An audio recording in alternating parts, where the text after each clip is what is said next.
Oh, na binibigay. Ay, nako. So, paano ko nga, kung ganyan ho, taon-taon, tapos ang ating leader ng pamahalaan nag-aaway-away, edi lalong mamumroblema itong ating bansa, lalo tayong mababaw sa Yun utang. nga yung mensahe na gusto nating Oh. anong tawag doon? Ipahayag. Ipahayag. Pinahayag na natin eh. Yun ang pinaka-mensahe. That was the message that we sent across the nation.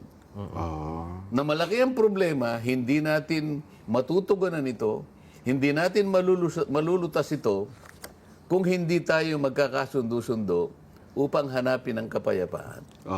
Kasi ang umpisa, pagkakaisa eh. Totoo po. Hindi mo mahanap ang kapayapaan pag hindi nagkaisa. Kaya napaka-importante ng pagkakaisa eh. Opo. Una, pinakita ng Iglesia ni Cristo ang pagkakaisa. Isang salita lang. Nakita siguro nila kung paano.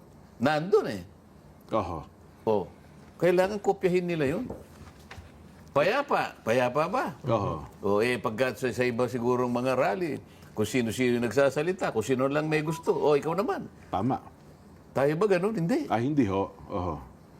Kaya ang ganda nga sinabi, ang binanggit na united we stand at divided we fall. Kaya dapat talagang mag-unite tayo para tumindig at ang pagkakatindig natin. Totoo naman. Very, very relevant yung kasabihan na yun eh. Opo, Kong. United we stand, divided we fall.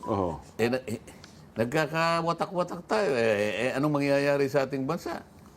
Napakasimple ng mensahe. Yun po ang idiniliber sa inyo. Pakalimiin po nating mabuti. Ayaw ko lang, ba't mayroon pang iba, ayaw talagang, yun bang simpleng paliwanag yun? Ba't iba hindi maintindihan? Hindi, naiintindihan nila dyan.